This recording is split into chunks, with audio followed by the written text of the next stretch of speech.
this is my first, we did it once before.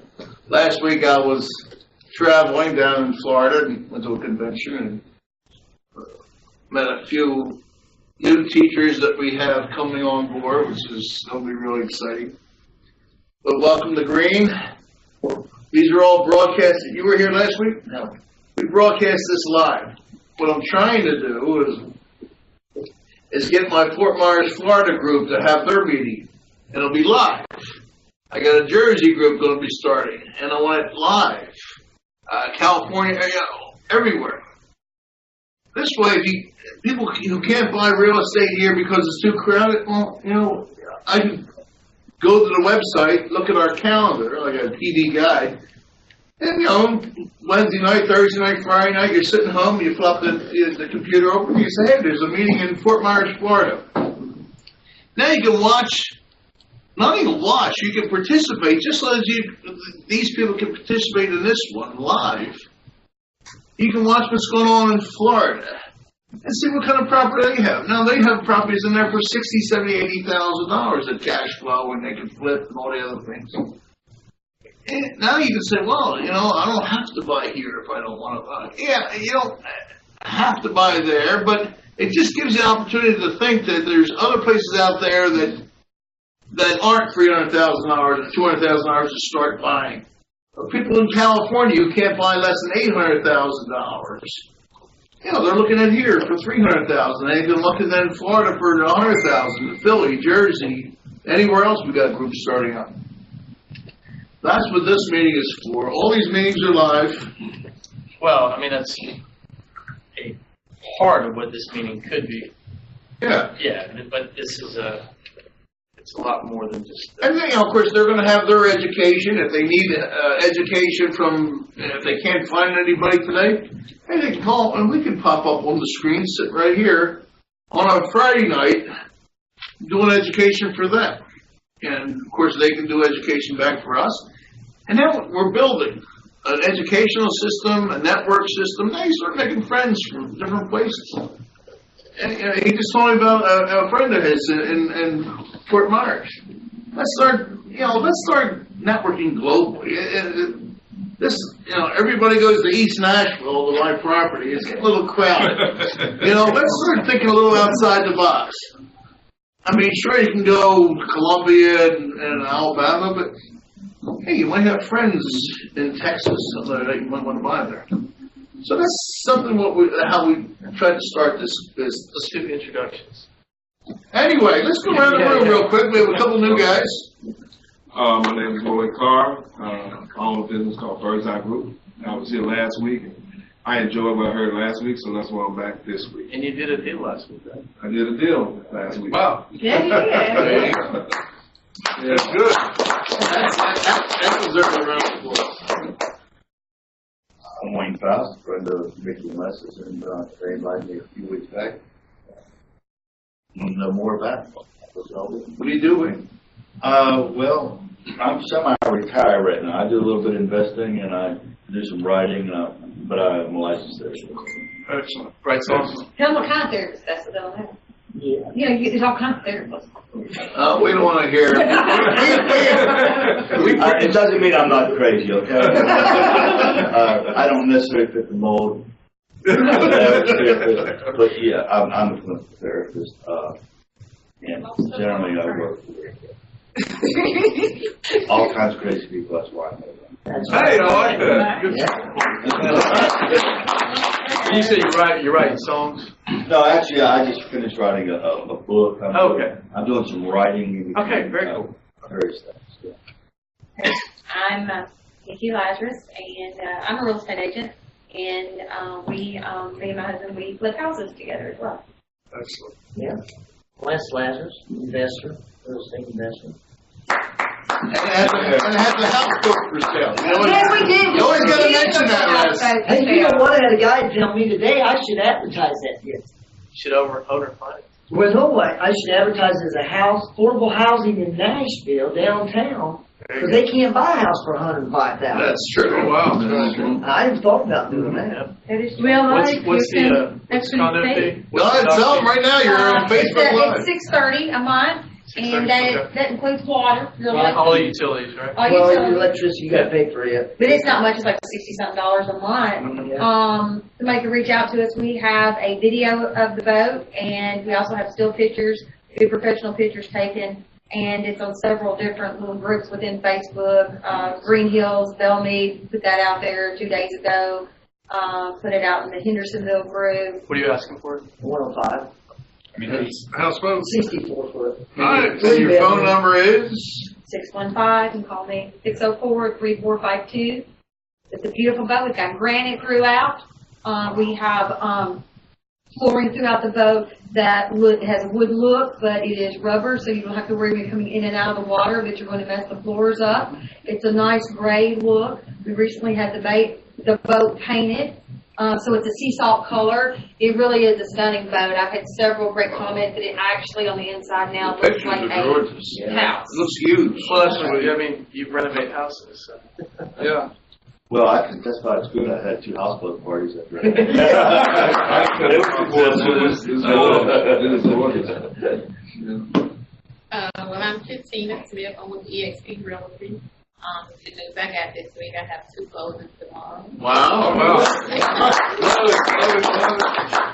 One in the Nations and one in Hendersonville. That works. Those are good money then. Yeah. And Katina, what she does to get her people, did you do it with your people this time? Is you help them get their credit fixed up? Well, actually, these are returning clients. Oh, good. They filed again from last year. There you go. Steve Chaisson, I am with Green, and besides Green, I buy properties at auctions. And excellent. Among other things. Blake Duncan with the XP Realty, just brought my license back out of retirement, so basically getting back started, as they can. Good deal. My name's Brandon Patrick, and I'm with EXP Realty here in Middle Tennessee. I'm really excited about that. I'm also a proud instructor here for the Global Real Estate Education Network and Social Media Marketing. I have a company in Cool Springs called Intervision Media Group. And I'm really excited to announce, guys, that we are starting next week a satellite meeting in Cool Springs for Global Real Estate Education Network dealing with investments. All right. And I'm Mark LaPera. I am also EXP, but I'm the I basically help run the school here for Green Global Real Estate Education Network. And we have one more person just walk in, so let's introduce them. Hi, I'm Forrest White, and I'm hoping to find some really good deals on real estate that you all would like to buy. Excellent. Yeah. I'm also a contractor. All right, good deal. All right, well, welcome everybody. And, Doc, do we have anybody up on there? Let's introduce yourself. It's unmuted. I was just checking to see if we had anybody else on. Looks like it's just me tonight. There might be some phone calls because you can't really see. I do the work of Director of Education for Green, and I'm based in West Palm Beach, Florida. Beautiful place. All right. All right. Arena, turn around. Get yourself. And this is Irina. I'm an educational coordinator here in Global Real Estate Education Network, and I'm taking this video. Excellent. Marcus is in the other room. Hi. Hi, Marcus. Hi. All right. Wilson. Wilson. Marcus hides behind the wall over there. Yeah, Marcus, say hello. Oh. Yeah, that's enough. So, for those of you guys, some of you guys were here last week. When sometimes we'll have smaller meetings, sometimes we'll have larger meetings, and when we get a smaller meeting like this, we just kind of put the feelers out there and try to hit a couple of basic ideas, reach out, and find out if there's something we can do to help people's real estate business or dig in. And I just wanted to start, Les, I'm going to go to you. You said something that I thought that was a really good tip. Les and I see each other a lot at auctions. Sometimes we may trade properties amongst each other. There's a lot of that goes on. You know, there's honor amongst thieves, I guess, and we steal a lot of property at the auction. So you mentioned the property you bought in Dyersburg, which is pretty close to where I grew up, and you got it for $16,000. And then the contractor you actually took the impetus, you guys worked together, Lloyd worked with you, got the property for $16,000. Go down there, procure a contractor. The contractor happens to own 38 rental properties in Dyersburg. Well, I mean, makes a lot of sense, doesn't it? So you've got a guy, even though it's a little bit of a drive, it's West Tennessee, but you've got a guy that you know. You have a cheap property that fits somebody's rental model, and that's exactly what you buy in Dyersburg. It's under $25,000. That's what they're going to do. It makes sense all day. So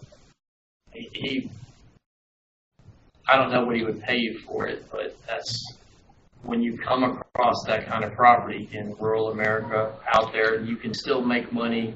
There's different ways you can make money with it. You can actually be that contractor and own it and get those properties paid for. I thought that was interesting because it's building that turn, that person that you know that gives you that ability to turn that property like that. I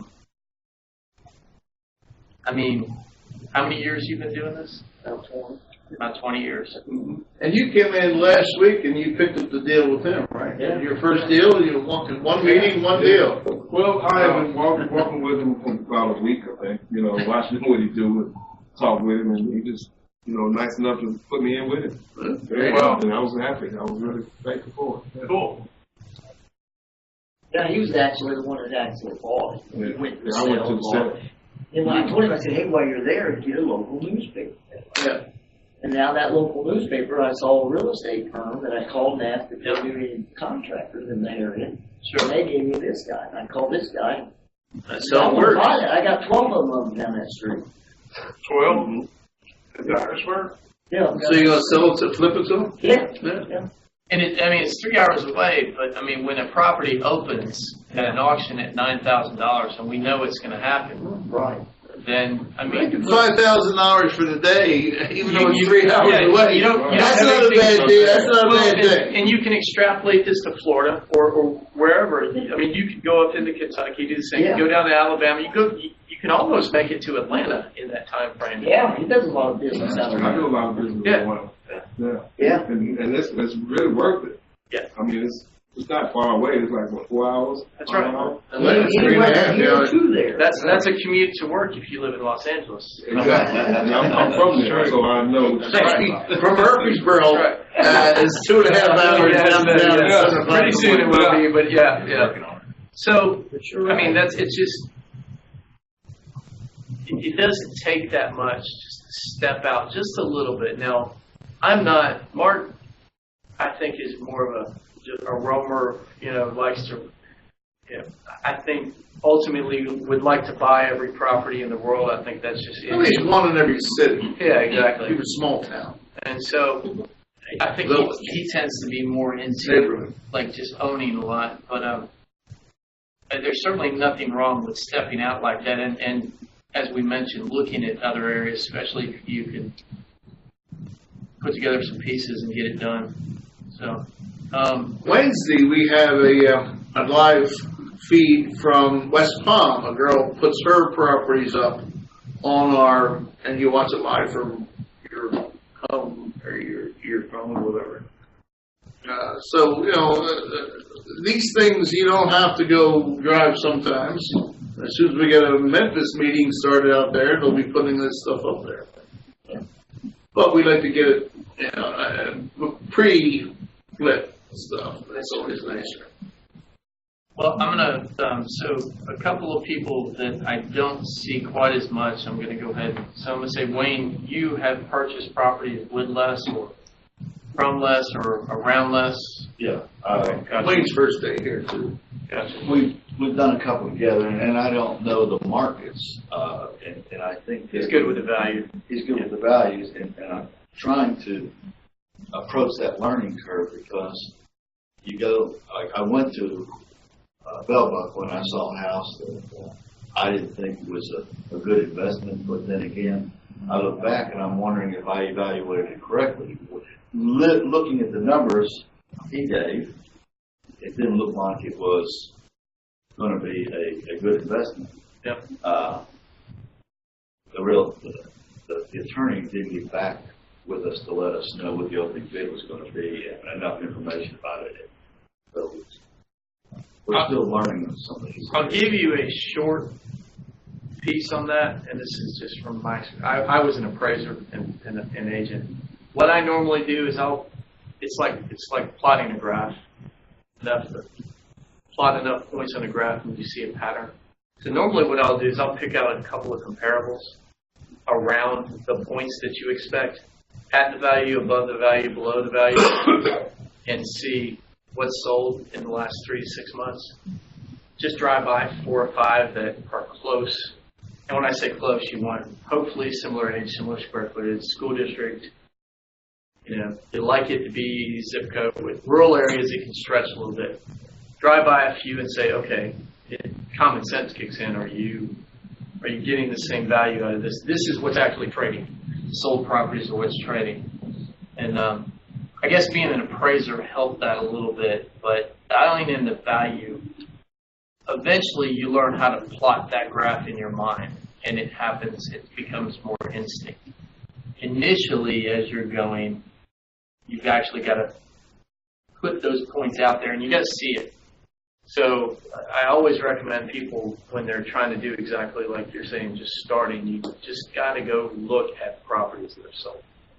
This sold for this. If you're looking to evaluate one that you're going to buy, look at 3 to 5 that have sold in the range, and that'll help you out. So, and so it was Floyd. Forrest. And are you already in real estate, or I haven't met you before, so I don't know what I've flipped about 8 or 9 properties. Okay, good deal. I've done a lot of the work myself, but also hired subcontractors to help with the bigger jobs. Nashville area? Yes.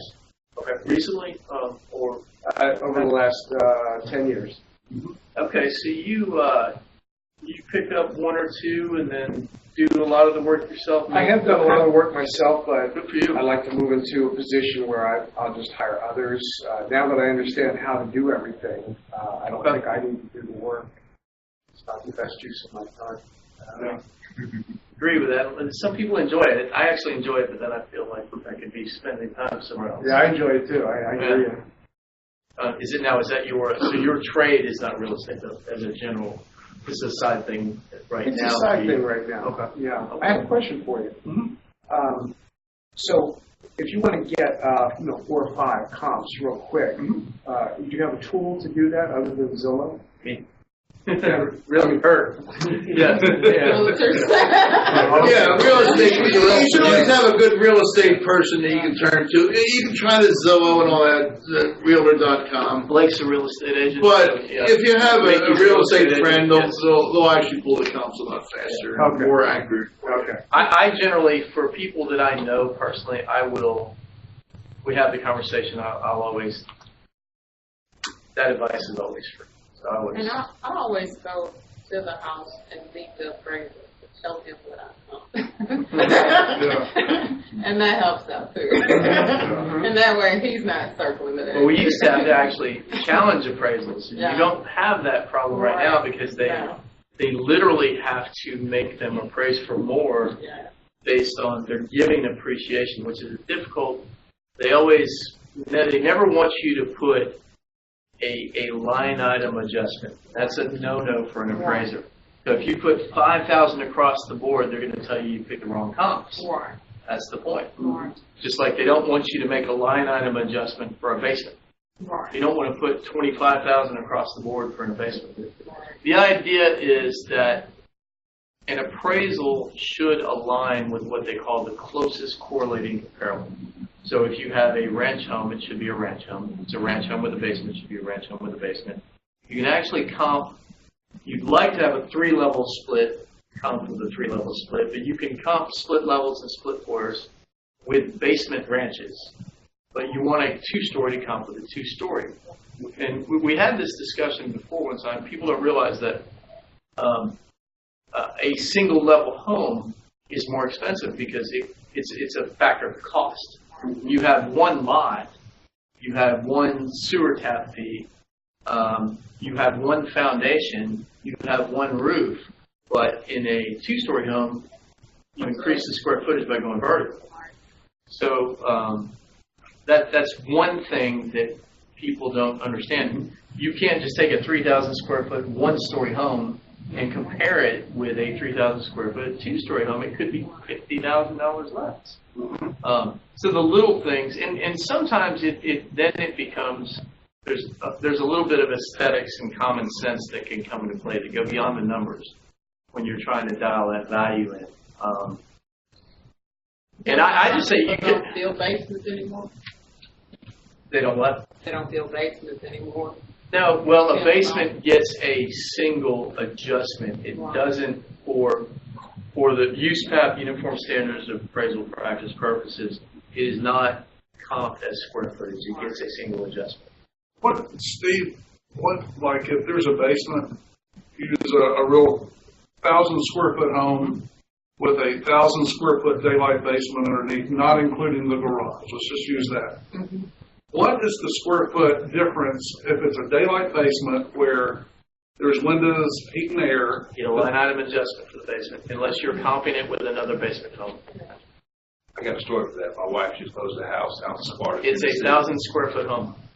The basement was called into when they did the appraisal. The selling agents included the square footage down some level, but it was partial. It couldn't be full. So because of that, the selling owners ended up, instead of selling for $325, sold it for $305. Yep. Couldn't get the comps. There was no comps, and because the square footage was counted differently, because it basically was valued roughly like 80 cents per square foot as compared to $1.10. And there's an appraisal contingency, and sometimes change the whole thing. Yeah, it's only, look, we're all sitting in the market right now in Nashville where we don't, you're not having to remember these things. I know you know these things. You've been around long enough to know you know these things.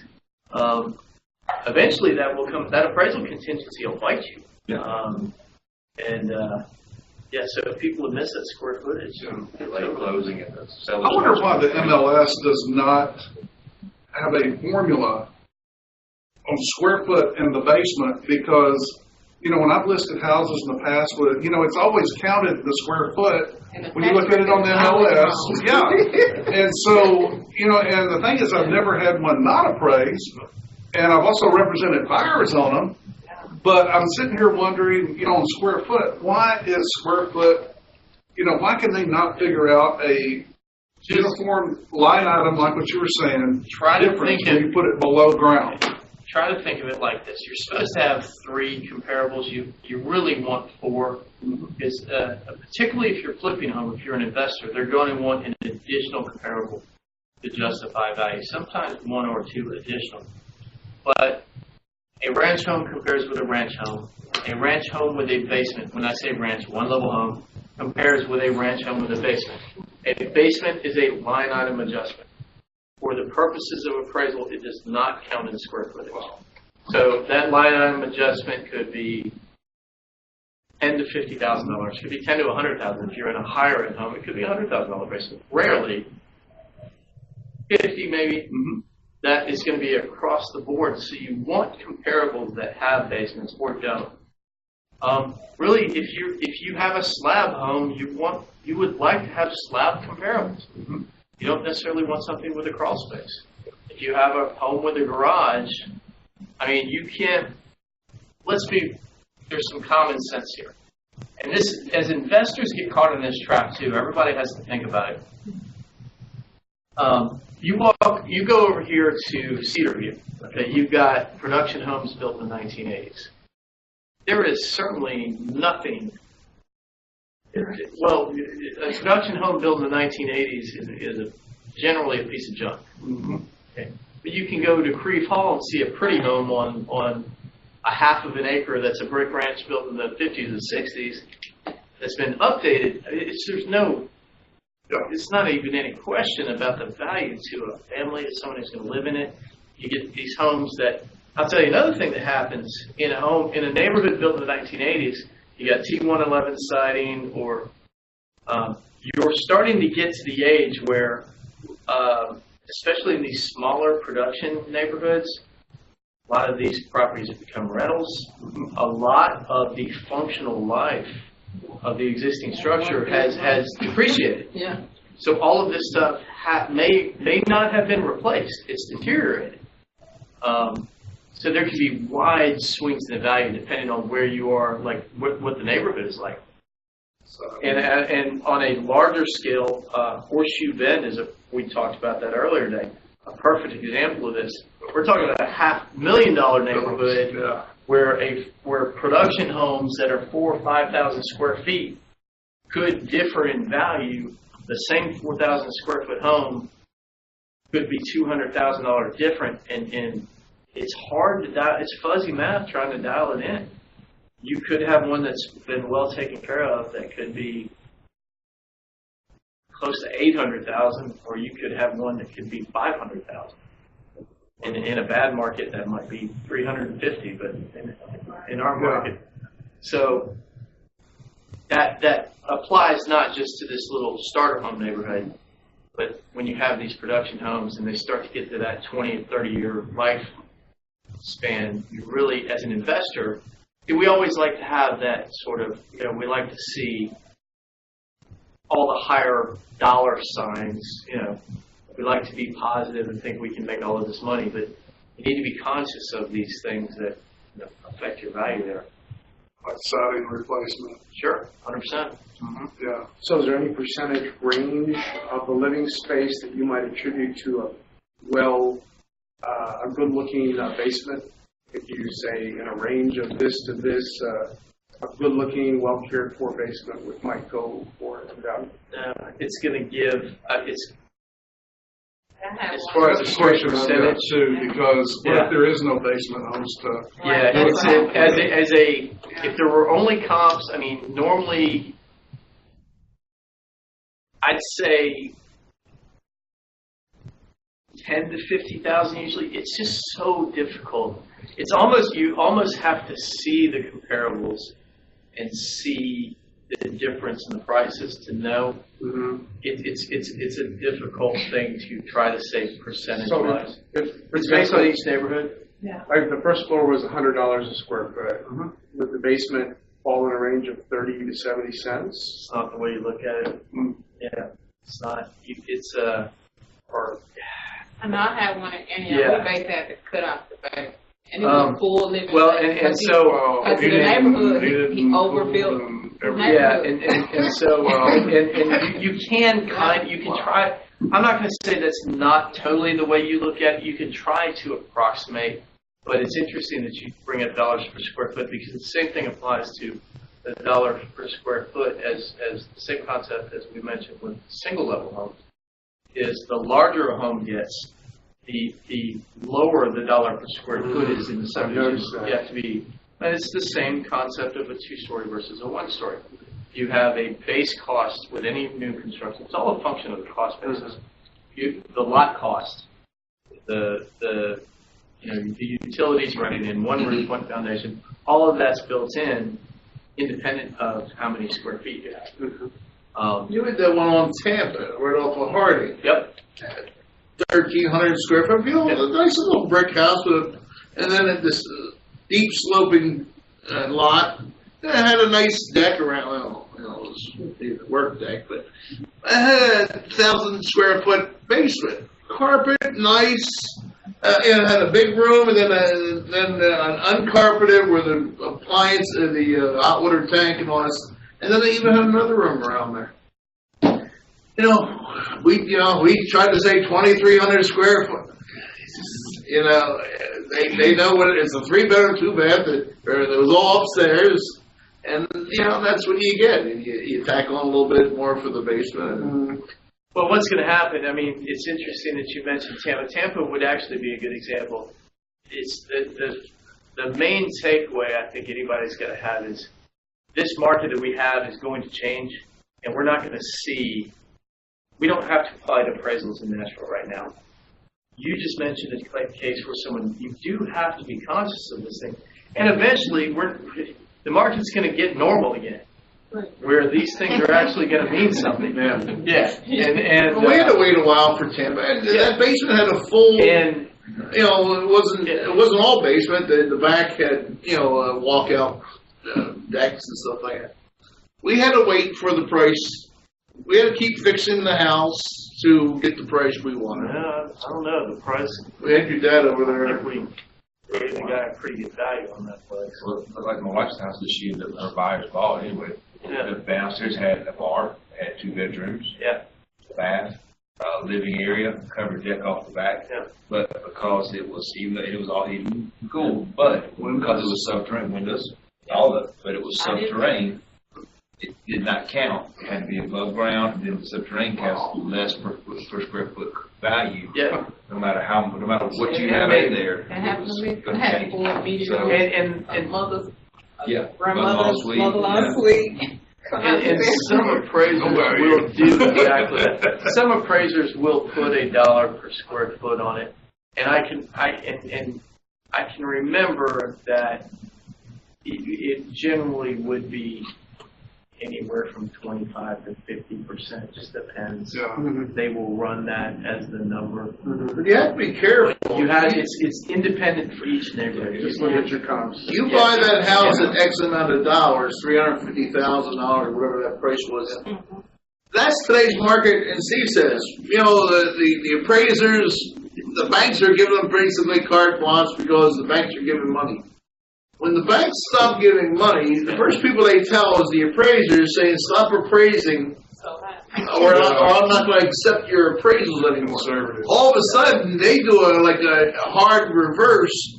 Now you can't sell that house for $250,000 because now they're not taking all that fun stuff that you thought you were doing before. So you just can't think about today unless you're doing a quick flip. If you're holding on that property for investment property, you get jammed up, because the banks all of a sudden they squash the money down, and they tell the appraiser. And eventually, you go to refi. It happens soon, but it is happening eventually. We will see it. Oh yeah, every once in a while they will see it. Do an adjustment. But see, here's where I think, and especially as realtors, and of course, RealTrack says we're not responsible. We're responsible for the agents, responsible for what's online or whatever. But at the same time, though, they have that little column, square foot, basement. And then they include it into the total square foot. And then people that aren't knowledgeable on what we've been sitting here talking about, they have right. That. You nailed it. You're right. And then they rely on it. Yeah, and then the sellers, they don't understand that. Yeah. It's like, mine's 4,200 square foot. You're telling me it's 3,000? Yeah. I had to tell my son we can't count the base. He was like, "Look." It's a pretty basic thing that a realtor needs to know very quickly. Yeah. And you don't get that in your education to get your license. You do go over a brief appraisal section in your realtor's class, but you never get that in the... No, the windows are so high. They make it so fuzzy. They make it like heated and cooled and windows. That's it. Is it finished? Is it not finished? Is the windows above the ground or in the well? That was a question I had. I wanted to ask you if a basement is... Right. That's true. But I have lived in other parts of the country where we did have basements. Okay. Now the question I have for you is, if the finished, how does that impact the appraised value of the house? And I'll just listen. So we're kind of going over that a little bit, Andrea. Forrest had mentioned, is it a specific percentage you don't really know. It gets a line item adjustment. They may try to attribute, the appraiser might try to attribute $1 per square foot. They might try to say $25 to $50, depends on the neighborhood. They may try to look at other basement homes in the neighborhood and just throw a blanket line item adjustment across the board. And so what you really have to do is you have to look at both the homes that have sold with and without basements and try to paint that picture, but there's no real, it's like global warming. There's no real formula for it. There's lots of factors that play into it. You don't know 100% what's doing everything. You know that there's causes and things that you have to work with. It's just not always an exact science. One of the things, I'm going to harp on this always, experience becomes instinct. When you see it happen, these little graphs, these points of data eventually get plotted in your head, and you begin to understand them, and they translate into values and dollars. So you have to just go out and see it. But no, you can't. It's not just something you can plop a pencil down to and just run numbers. And that's why I say drive and see the property. You got to see 4 or 5. For each one that you're potentially looking at, go see 4 to 5 comps of properties sold to see where the market's actually traded. And that will give you some idea of what consumers are paying. That's where the rubber hits the road. Another thing we used to do, Doc, is you got to look at what market you're in. We're in a market where 3 families are sharing a house. Florida was like that back in the day. Okay, you can fill that basement with bedrooms. As other times you're in a 2-bedroom market. Fort Myers was like that. I used to go out because they so undervalued a 2-bedroom, 1-bath house. I was buying them for nothing. And we were slamming up the wall where the garage door was, putting in the 3rd bedroom, made it a 3-bedroom, 1-bath. Bathrooms are tough to add, but let's put that extra. So we were just adding the extra bedroom out of the garage. Now, how was that appraised when the appraised value of what you're buying it for, what you're selling for? Sometimes they're a little fuzzy if nobody sees this stuff. And so the banks aren't seeing it as a 3-bedroom house. But we're selling them as 3-bedroom houses. So you got to look at, like Steve says, you got to get out there and start learning the market. And I'll speak specifically to that. So 3-bedroom versus 2-bedroom doesn't matter per se. If you were in a suburban neighborhood, you could have an element of functional utility, and you can make an adjustment for functional utility. But functional utility is the issue. Whether or not if you're in urban Nashville, and we had discussed this before, actually, with Paul last week, there's nothing wrong in certain places to convert a 3-bedroom, 1-bath to a 2-bedroom, 2-bath, expand your master bathroom, and have a functional urban property that works well. But a 3-bedroom in suburban America might be necessary in certain situations. And the 2nd bath. Now, a bath gets an adjustment in and of itself, so you probably wouldn't give a functional utility adjustment, but you could have a functional utility adjustment with a bath. And then you have other factors. You have functional and economic obsolescence that happens when neighborhoods decay. You have neighborhoods like in Memphis and Birmingham. And literally it's like a big war zone. Detroit, obviously, you have like where they've turned off utilities and weeds are growing up and they're not houses. Everything's missing inside the houses. Sure, yeah, it's stripped anything of value. Philadelphia is like, parts of Philadelphia, they're selling, hundreds, they're basically giving away hundreds of lots to try to contractors to see if you can get more people paying taxes, basically. You know, there's another thing on appraisal that, you know, we've seen, which is volume square foot, where you've got like a balloon wall with a 2-story ceiling, where, you know, maybe the production builder had the option of building out a second, you know, a bedroom up above the master or the family room. Yeah. But they're counting it in volume, with that volume in the 2-story family room is double space. They're just taking the first floor and doubling it and saying it's. So normally that would get, you know, you could put tray ceiling, cathedral ceiling, and that would get an adjustment, a positive adjustment from the appraiser standpoint. But on a, you know, where it's really a 1,500 square foot home because of the 2-story, but they're saying volume square foot, it's a 2,000 square foot home. And you can't do that on an appraisal. In some places, I think they're doing it in some parts of the country. I know they were several years ago. Maybe not here. But I know some builders will sit there still and list a home sometimes as volume square foot here in this area. I need to read the appraisal standards again because I don't see what. I've always been very leery of that. I think. Well, you have square footage that has the potential to be converted, which is unfinished bonus room that if it has the physical potential to be converted, you could call it something that may be a name for it, volume square feet, and I am totally hypothesizing right now.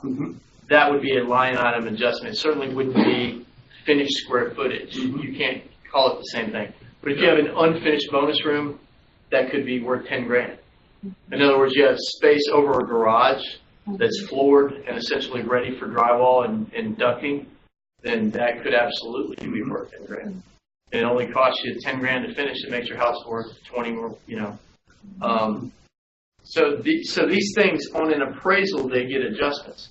And then, you know, another thing too on appraisals is a lot of people don't know how to measure the right way, and that's something that it's a great read. Everybody should Google on how to measure a home for appraisal. Because you measure the outside, like the edge of your garage, you subtract 3 inches. Exterior walls are 6 inches. You subtract 3 inches from each connecting wall to a garage or to an unfinished area. And then you have to learn how to get these upstairs areas. You actually measure dormers out and you add 6 inches to the edge of the dormers. So the little things that actually, they affect these appraisals also, the real square footage. You can't, on a 2-story home, you have to understand that volume square footage you're talking about is actually square footage you have to subtract back if you're trying to measure, you know, the floor area around the house. So little things that you have to think about. Question. Yes, yes, Wilson. Hey, from what I'm hearing, I'm wondering, is the appraisal for the seller, the appraisal for the realtor, and the appraisal a wild card agent? Because it seems like there's a head-to-head All thing the going above. on. For the bank. For the bank. The only person that needs an appraisal is the guy from the bank. To make sure it's in the contract, but it's for financing purposes. To make sure it's worth That's right. the money. And anybody be an appraiser? So a licensed appraiser, it used to be 2,000 hours as an appraiser's assistant, and then you have to take the test. Isn't it pretty political to become an appraiser? I worked for the city of Nashville for 21.5 years. My wife's supervisor did appraisal work and had a company over in Madison. He got so big he quit his job, even though he was making quite a bit of salary as a manager. He actually said that, you know, she might want to consider following him and quitting her job. She thought about it for a while. She said, Wayne, why don't you go to appraisal work? And I can't remember Mickey's last name now, but he was, I knew everybody in all the departments. And I went ahead and the guy who was over the department of planning and zoning and some of those other things, he taught the appraisal classes. I went through it. Okay. Yeah, I went through it and I took the test and everything. And so I knew all the three major ways to appraise, you know. Cost basis, market basis, and Best and best. But I mean, but what happened, the bottom line was that. no, it's income, cost, income, and market. Nikki Clark, does that ring a bell with anybody here? Nikki Clark, no. Who's department head in the 80s. So anyway, it shows how old I am, you know. So basically, I couldn't go into appraisal work. It's like Steve Chaisson, you have to be sponsored. Has anybody said that? Yeah, you have to have 2,000 hours, and you're an appraiser's assistant. But you can't get to 2,000 hours unless you know somebody and sponsor into it. So I mean, I did 2,000 hours. I didn't actually go and get my appraisal license, but I was ready to, and that's when I moved here. So even though I did work, I couldn't get sponsored into it unless. And what happened was, in this particular case, he sponsored his new son-in-law.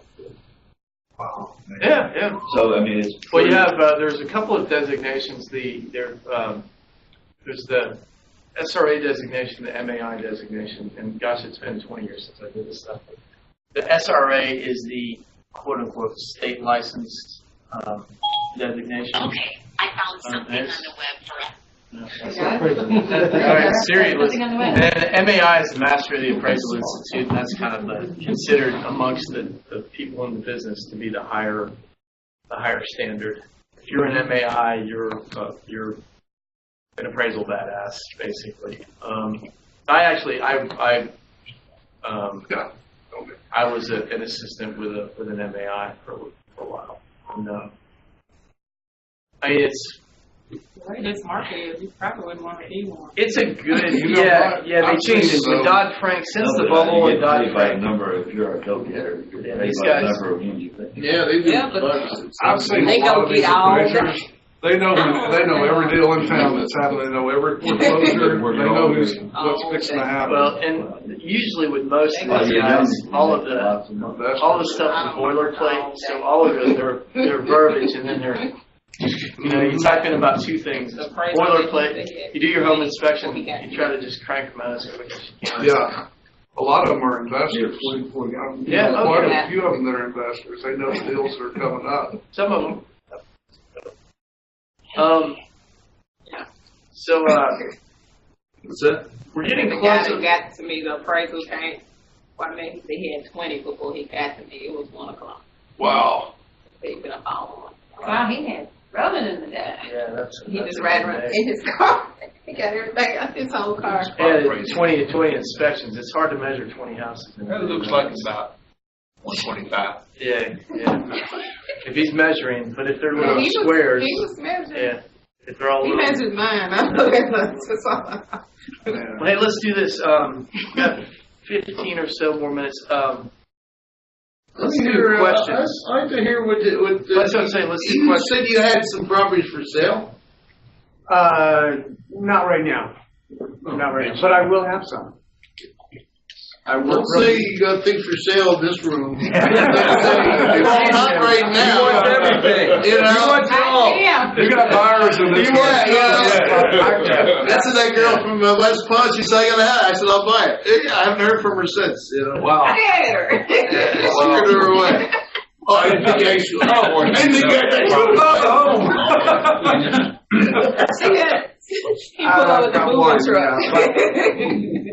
What I like to do is, and this may not always include a realtor, but what I like to do is find the property and take it in a contract into a trust, and then transfer the trust to the cash buyer, the investor. And then I get paid a fee. I figure out the wholesale and the retail and what the repairs should be. And I'm usually pretty good on the repairs because I've done a lot of the work myself, and I know what it should cost to repair it. And then, I get my fee and then transfer the trust. And I expect to go to closing within 30 days. More or less. You looking for houses now? I am. You got about 8 of them. Yeah, but they're for rehabbers. So actually, if I had that, we're gonna go. We're gonna sell them to a REIT. These guys don't get it done. We're just gonna rehab them. So. Yeah, I'm not really interested in doing too much rehabbing. I'd rather do wholesaling, which is what I just described. Yeah. because there's so many people that have cash that are ready to buy, because there's so few properties available. Several in this room that have cash already, but you're welcome anytime you have a property to bring it straight here. Will do. I know. You have to bring it, just call us with an address. Email us. We just need the address and the price. Two guys in purple right now, they'll probably fight over it. So. I wonder if I buy in Florida. They coordinated their wardrobe. I don't buy around They here. even have yard sales. I buy at the beach. They clean it out. He'll bring a moving truck. How often do you meet? Every Wednesday. No, we do this. We'll have speakers sometimes when it's small. Sometimes if we don't have an outside speaker, last couple of times I like figure out where everyone's mind is and kind of like just have more of a maximum. Yeah, exactly. I called off the speaker because the day after 4th of July, so. Yeah, it's just a lot of people on vacation right now. And usually we have a speaker here, 1031 exchange, self-directed IRAs. We had some great speakers here. Yeah, a year from now it will probably be a much larger, more formal thing. Right now it's a little more. But now it's better because now you can start making a deal. You can start meeting these guys and you start making deals with them. I won't trust any of them here.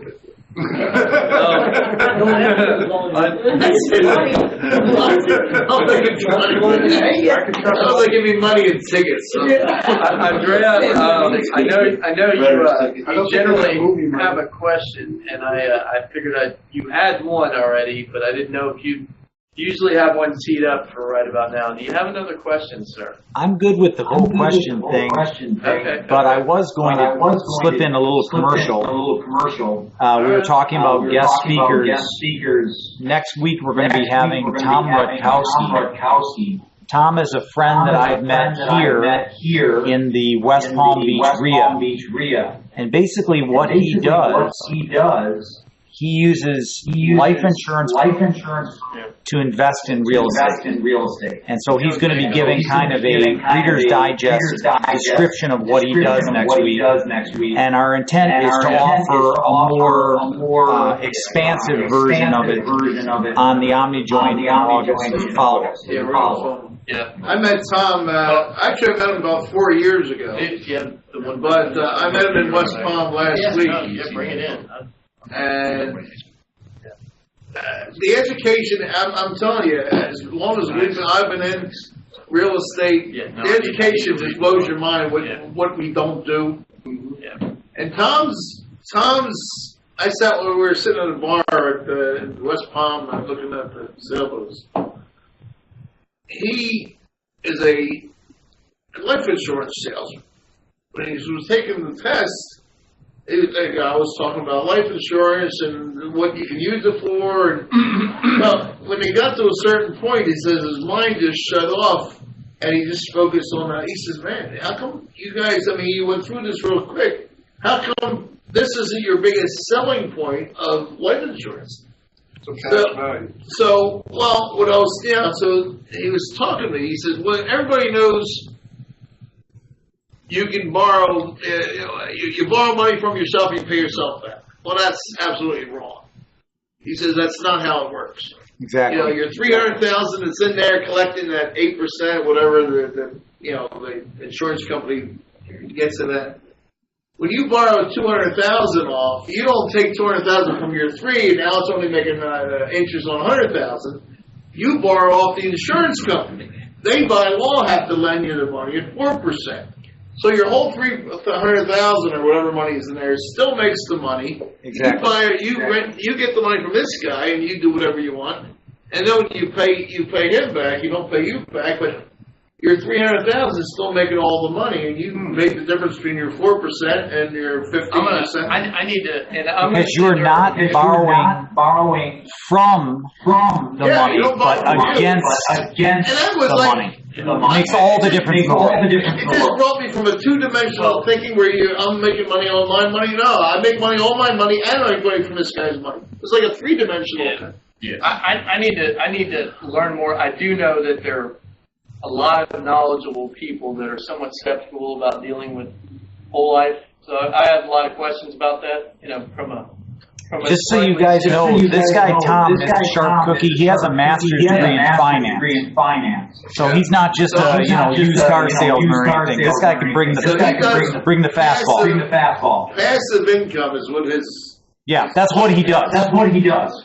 So he takes his money. Now I'm Florida, so I buy. You buy tax certificates. Yeah. We buy tax deed sales, but tax certificates. You're not actually buying the house.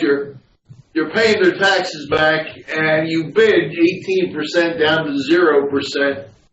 So when people catch up on their taxes, you get your interest rate. Interest first, your 18%. Of course, I'm bidding on. I'll pay your $3,000 for 18%. Well, somebody else, I'll pay it for 17, 16%, and that's all. And then it stops at wherever percent. But there's millions of them. Well, Florida's 18%. Texas is like 25%. Delaware. Tom buys in Illinois at 36%. See, that's so he gets his money, and he has this company. And matter of fact, I'm contacting the company to do a talk course and education course. Yeah. They target tax certificates that they'll probably want to save, so they'll pay your money. So it's pretty much there's not going to be a foreclosure of the property. They're going to pay it. And they target between 20 to 36%. They probably target different things, so. And then there's other one they target for, they'll probably not pay the taxes, and you can foreclose and get the property, depending on what kind of an investor are you. If you're a little more risky guy, you might want to be taking the property. If you just want a nice return, then you do it this way. So I have that company. I'm working with them to give us some education. And I'm ready. If there's any way I can get on with him about 10 minutes early, just to go do the quick. I want to have a grill session before. It's easy to talk to him. Yeah, I just like to have my thoughts organized before I start pounding the guy with questions. When we get 10 people in here, I'd like it to be as much of a flow as we can get. Right, and keep in mind that this talk in the 20 to 25 minute, we're going into this recognizing that we can't really fully unpack this, but that's why we're immediately scheduling a special event in August so that we can unpack it. And he does provide a pretty substantial handout. Is where he outlines this. It's a 17-page white paper that he's put together. Okay. And that I can provide to you right away. We film all our own teachers. Megan did an 8-hour class on self-directed IRA. We film. We either fly them up to here to our studio, or we go on site. Well, we'll go on site with an appraiser, or sometimes we get out to Florida. We film all our own people. Doc and Marcus and the editing crew will chop it up into small videos.